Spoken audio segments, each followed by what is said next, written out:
After studying this module, you would be able to firstly learn about key concepts of the psychoanalytic approach to counseling.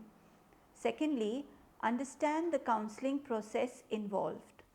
Thirdly, examine the counseling techniques and procedures of the psychoanalytic paradigm.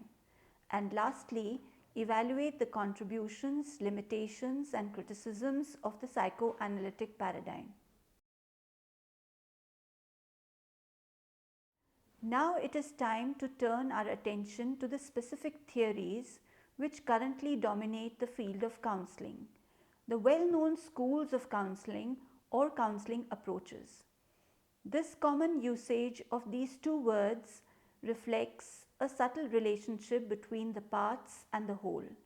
For, in fact, each counseling approach is built on an underlying theory, a view of the individual, and each has practitioners, partisans of the theory, who apply the theory in clinical settings and teach it to others. Hence the alternate term school. We shall, in these modules, present an overview of the psychoanalytic approach by examining first its origins and then its view of the individual, its underlying theory of personality, of behavior, of what makes the person what she or he is. These modules will explicate the way in which practitioners of this particular position look at the individual client in particular. Next, we will consider the role of the counselor and examine ways in which the client is expected to contribute to the counseling process. The counselor's job varies directly with the role of the client. We will also observe that in some schools of counseling, very little is required of the client except that he or she comes to session. But we also note how other approaches require the client to engage in some risk taking and early commitments to courses of action. The history of psychoanalysis begins with Sigmund Freud from the year 1856 to 1939. Freud had collaborated with his mentor Joseph Breuer to write the first psychoanalytic paper, Studies in Hysteria, in 1895. This paper was about the founding case of psychoanalysis, a client referred to as Anna O. Before Freud, the field of psychology was considered a speculative philosophy on one hand and an empirical study of psychophysiological processes on the other, and the study of the human mind was limited to religious and magical thought. With psychoanalysis, psychology took a definite first step in the direction of scientific thinking about human motivation. Freud established the foundation for today's counseling and psychotherapy. He succeeded in bringing our knowledge of personality, human development, and psychological symptoms into everyday knowledge. Many of Freud's concepts, including the unconscious, the ego, and defense mechanisms, have become so widely accepted that we sometimes forget they began with Freud. Freud's efforts required great courage. He disagreed radically with the thinking of his peers, withstood years of verbal and written attacks, and worked prodigiously to advance his ideas. Freud's contributions can be seen in all areas of psychological inquiry today. Transgenerational, biological, and evolutionary psychology all have their roots in Freud's original theory. Even though some of Freud's theory is no longer accepted, his legacy includes laying the groundwork for current theories of mental health. The Freudian view of human nature is basically deterministic. According to Freud, our behavior is determined by irrational forces, unconscious motivations, and biological and instinctual drives, as these evolve through key psychosexual stages in the first 6 years of life. Instincts are central to Freudian approach. Although he originally used the term libido to refer to sexual energy, He later broadened it to include the energy of all the life instincts. These instincts serve the purpose of the survival of the individual and the human race. They are orientated towards growth, development, and creativity. Libido, then, should be understood as a source of motivation that encompasses sexual energy but goes beyond it. Freud includes all pleasurable acts in his concept of the life instincts. He sees the goal of much of life as gaining pleasure and avoiding pain. Freud also postulates death instincts, which account for the aggressive drive.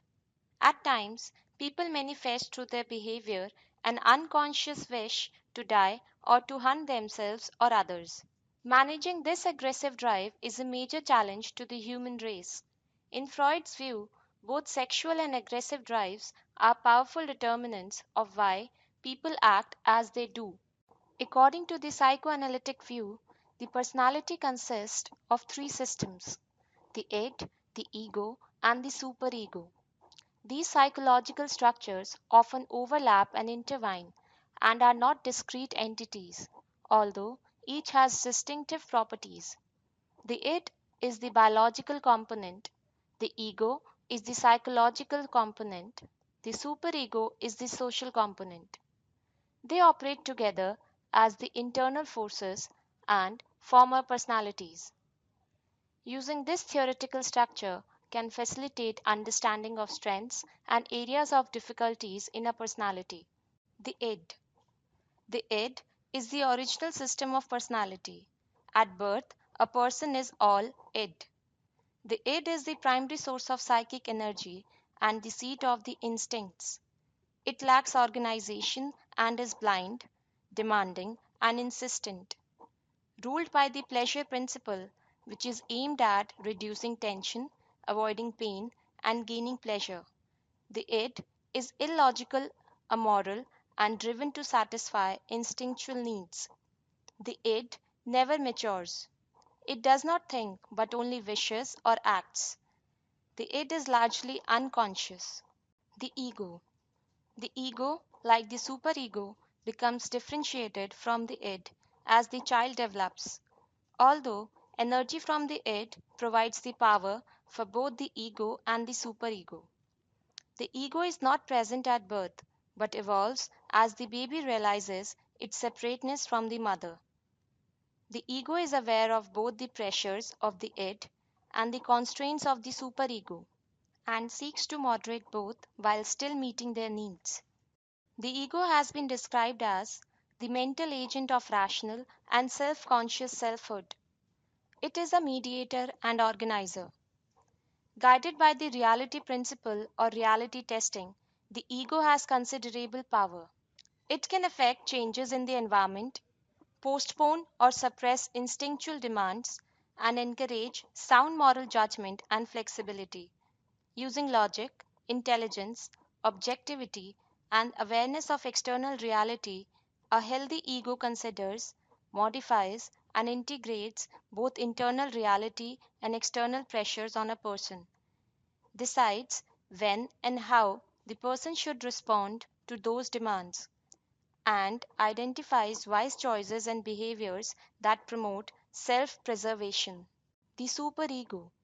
The superego can be thought of as the opposite of the id. It is the sort of the rigid conscience that internalizes the rules and the guidelines of a person's world. Messages from parents, teachers, and society, as well as racial, cultural, and rational traditions, are important contributors to the development of a person's superego. The moral code of the superego is perfectionist, diligently discriminating between good and bad, right and wrong. The formation of the superego allows self control to take the place of parental control. When people follow the idealistic dictates of their superego, they typically feel proud and righteous, but may sacrifice pleasure and gratification. On the other hand, when they ignore the superego, shame, guilt, and anxiety may result. The superego serves an essential function in curtailing the drives of the id, But like the id, the superego is too controlling and extreme in its directives. Development of personality. A significant contribution of the psychoanalytic model is delineation of the stages of psychosocial and psychosexual development from birth through adulthood. This provides the counselor with the conceptual tools for understanding key developmental tasks characteristic of the various stages of life. Understanding the psychoanalytic view of development is essential if a counselor is to work in depth with the clients. I have found that the most typical problems people bring to counseling are: first, the inability to trust oneself and others, the fear of loving and forming close relationships, and low self esteem. Second, the inability to recognize and express feelings of hostility, anger, rage, and hate, the denial of one's own power as a person, and the lack of feelings of autonomy. Third, the inability to fully accept one's sexuality and sexual feelings, difficulty in accepting oneself as a man or woman, and fear of sexuality. According to the Freudian psychoanalytic view, these three areas of personal and social development, that is, love and trust, dealing with negative feelings, and developing a positive acceptance of sexuality, are all grounded in the first 6 years of life. This period is the foundation on which later personality development is built. The nature of a person's development during those early years is a major factor in determining the later emotional health of that person. The first year of life. Freud labeled this year of life as the oral stage. As the mouth and lips are sensitive erogenous zones, sucking produces erotic pleasure for the infant. A lack of enough food or love during this life stage may lead to greediness and acquisitiveness. Material things that children seek become substitutes for what they really want, namely food and love from the mother. Later, personality problems that stem from the oral stage are the development of a view of the world based on mistrust, fear of reaching out to others, rejection of affection, fear of loving and trusting, low self esteem, isolation and withdrawal, and an inability to form or maintain intense relationships. Erik Erikson built on Freud's stages of development. Erikson's linking of personal and social development to Freud's concept of psychosexual development increased the relevance and importance of Freud's work. According to Erikson, issues of dependency and trust are particularly important during the initial or oral stage. In Erikson's psychosocial view, infancy is characterized by a struggle between trust and mistrust. An infant's basic task is to develop a sense of trust in self, others, and the world. When love is absent, the result is a general sense of mistrust of others. Clearly, infants who feel accepted are in a more favorable position to successfully meet future developmental crises than are those who do not receive adequate nurturing. Infants' most significant interpersonal relations are with their primary caregiver, ordinarily their mother. If they realize that their mother will provide food regularly, then they begin to learn basic trust. If they consistently hear the pleasant, rhythmic voice of their mother, then they develop more basic trust. If they can rely on an exciting visual environment, then they solidify basic trust even more. In other words, if their pattern of accepting things corresponds with culture's way of giving things, then infants learn basic trust. In contrast, they learn basic mistrust if they find no correspondence between their oral sensory needs and their environment. Basic trust is ordinarily syntonic and basic mistrust dystonic. Nevertheless, infants must develop both attitudes. Too much trust makes them gullible and vulnerable to the vagaries of the world, whereas too little trust leads to frustration, anger, hostility, cynicism, or depression. Erikson believed that some ratio of trust and mistrust is critical to people's ability to adapt. Ages 1 to 3. The anal stage marks another step in development. The tasks to be mastered during this stage are learning independence, personal power, and autonomy, and learning how to recognize and deal with negative feelings. Beginning in the second year and extending into the third, children continually face parental demands, experience frustrations when they handle objects and explore their environment, and are expected to master control of their bowels. When toilet training begins during the second year, children have their first major experience with discipline.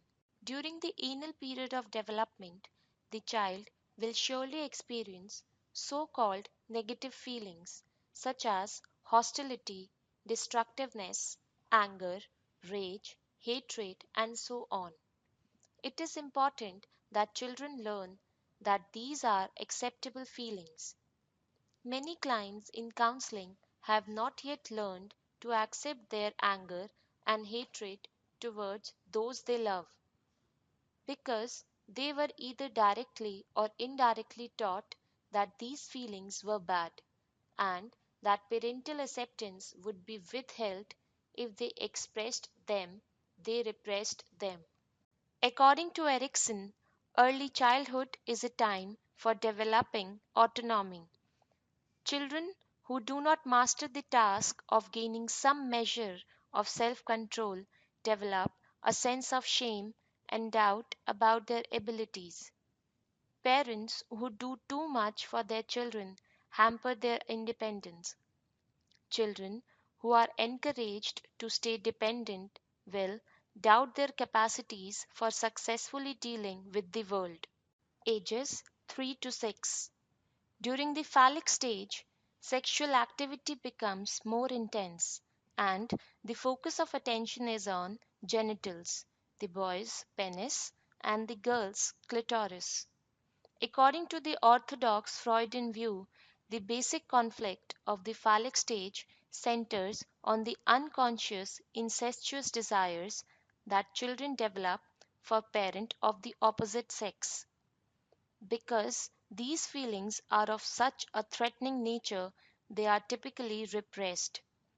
Yet, they are powerful determinants of later sexual development and adjustment. Along with the wish to possess the parent of the opposite sex comes the unconscious wish of to do away with the competition and the parent of the same sex.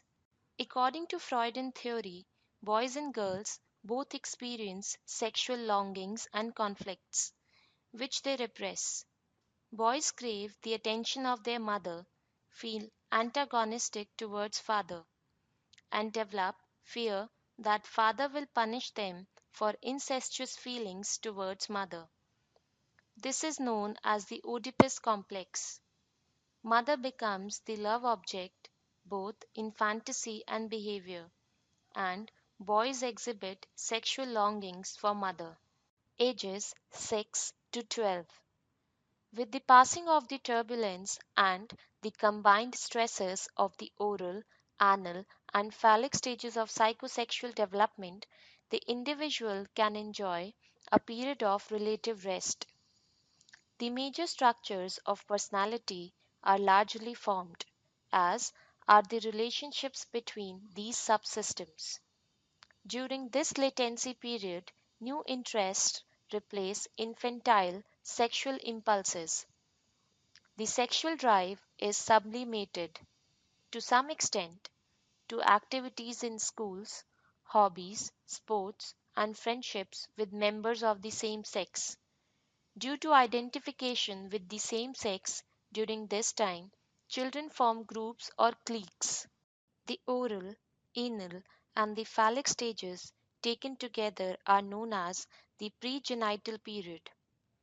A major characteristic of this period is a narcissistic orientation or an inward and self centered preoccupation.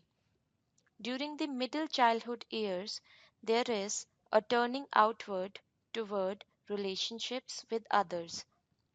Children of this age have an interest in the things of the external world as well as of their internal world.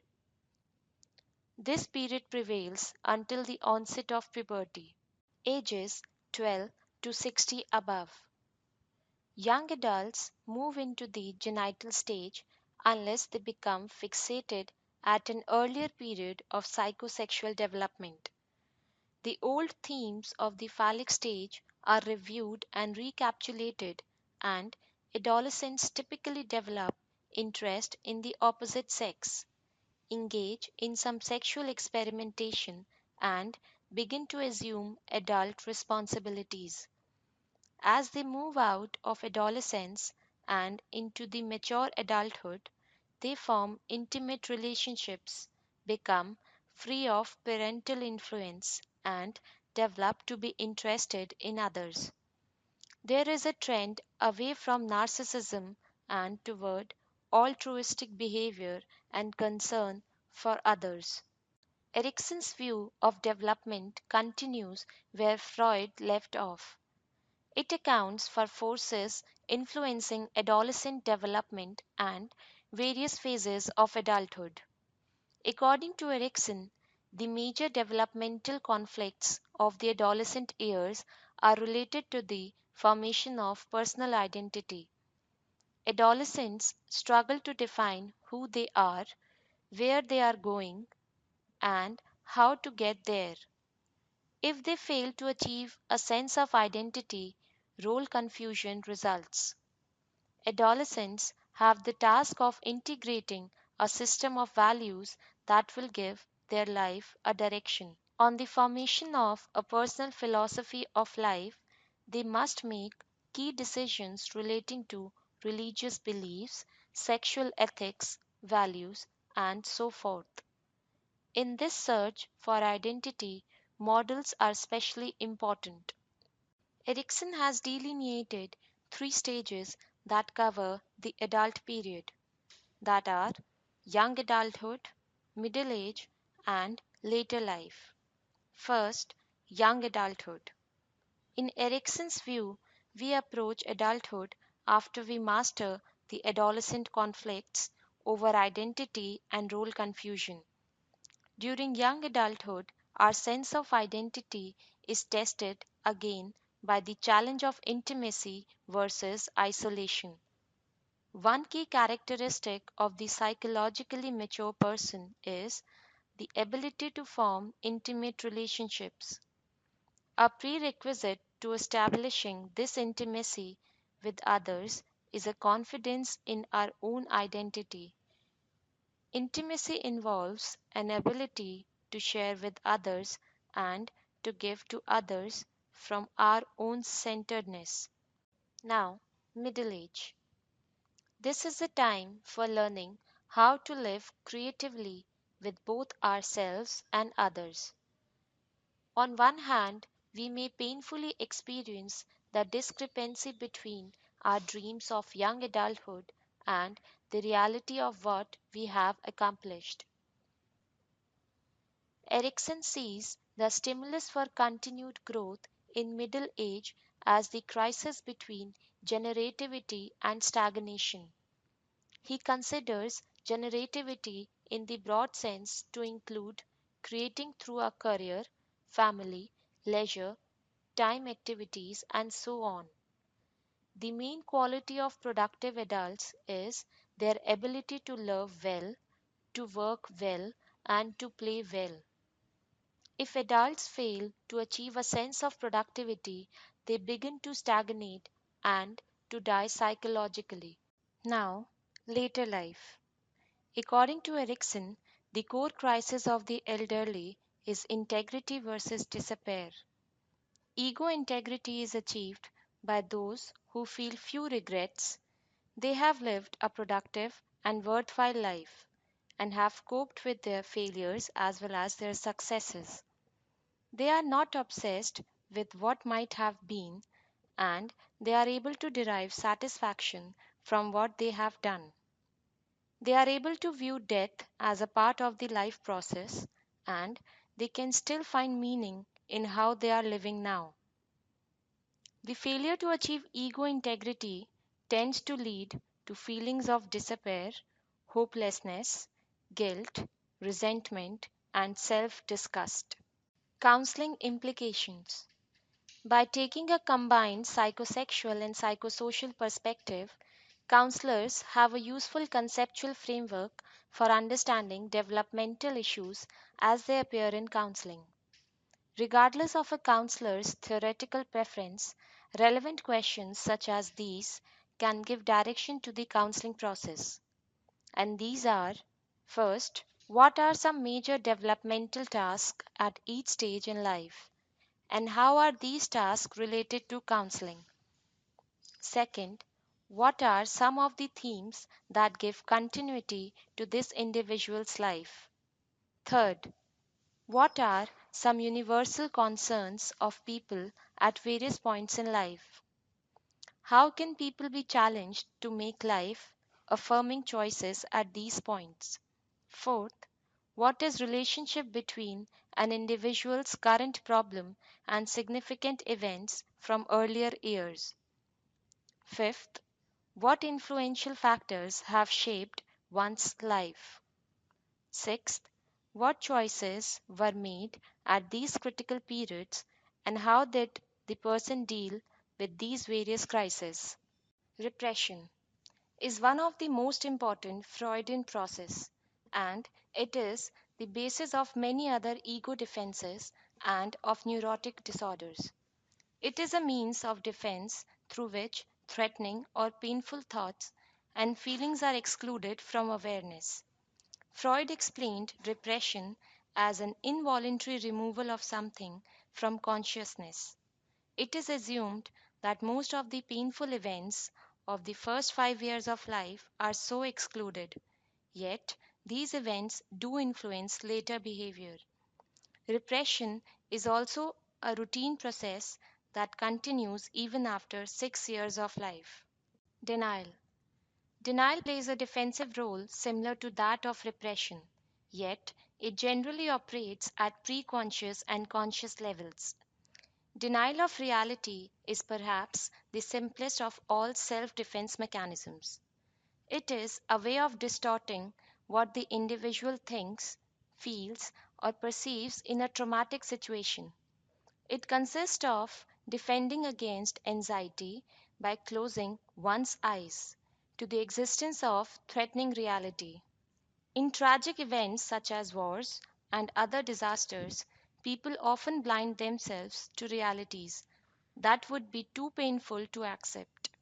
Reaction formation is one defense against a threatening impulse is to actively express the opposite impulse.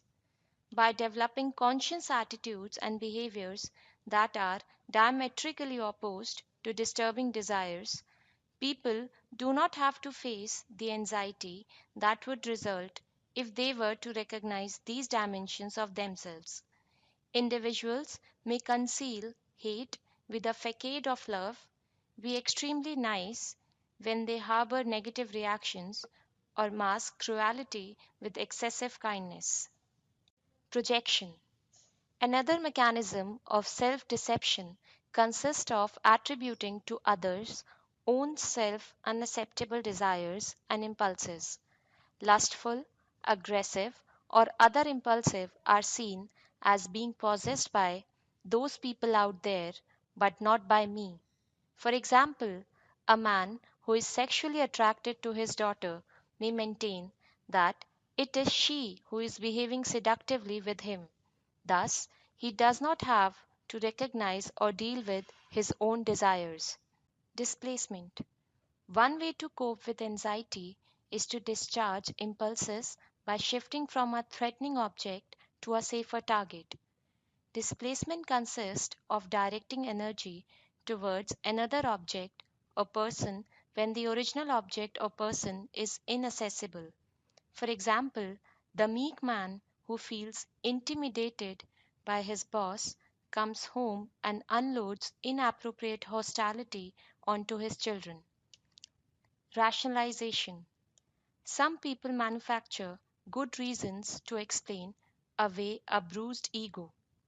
Rationalization helps justify specific behaviors and it aids in softening the blow connected with disappointments. When people do not get positions they have applied for in their work, they think of logical reasons they did not succeed, and they sometimes attempt to convince themselves that they really did not want the position anyway. Sublimation. From the Freudian perspective, many of the great artistic contributions resulted from a redirection of sexual or aggressive energy into creative behaviors. Sublimation involves diverting sexual or aggressive energy into other channels, ones that are usually socially acceptable and sometimes even admirable. For example, aggressive impulses can be channeled into athletic activities so that the person finds a way of expressing aggressive feelings and, as an added bonus, is often praised. Regression. Some people revert to a form of behavior they have outgrown. In this regression to an earlier phase of development, the demands are not so great. In the face of severe stress or extreme challenge, individuals may attempt to cope with their anxiety by clinging to immature and inappropriate behaviors. For example, children who are frightened in school may indulge in infantile behavior such as weeping, excessive dependence, thumb sucking, hitting, or clinging to the teacher. They are seeking to return to a time in their life when there was security. Introjection. Introjection consists of taking in and swallowing the values and standards of others. For example, is the child abused who assumes the abusing parent's way of handling stresses and thus continues the cycle of child beating. There are also positive forms of introjections, such as the incorporation of parental values or the attributes and values of the counselor. Identification. Although identification is a part of the developmental process by which children learn sex role behaviors, it can also be a defensive reaction. It can enhance self worth and protect one from a sense of being a failure. Thus, people who feel basically inferior may identify themselves with successful causes, organizations, or people in the hope that they will be perceived as worthwhile. Compensation consists of masking perceived weaknesses or developing certain positive traits to make up for limitations. Thus, children who do not receive positive attention and recognition may develop behaviors designed to at least get negative attention. This mechanism have direct adjustive value, and it can also be an attempt by the person to say, don't see the ways in which I am inferior, but see me in my accomplishments. The summary of this module is as follows. This module reviewed the psychoanalytic theory as developed by Sigmund Freud. It also provided information about Freud's background. Please refer to the Learn More quadrant of this module and on the development of his concepts, which form the foundation for modern conceptions of psychological development, mental health, and the treatment of mental disorders. Post-Freudian, Erikson's 8 stages of psychosocial development were described. Freud's theory emphasizes the 3 structures of personality, which are the id, ego, and superego, the 5 stages of psychosexual development of humans, which are oral, anal, phallic, latency, and genital stages, defense mechanisms, and levels of consciousness, which are unconscious, preconscious, and conscious. This conceptual framework has implications for the counseling process.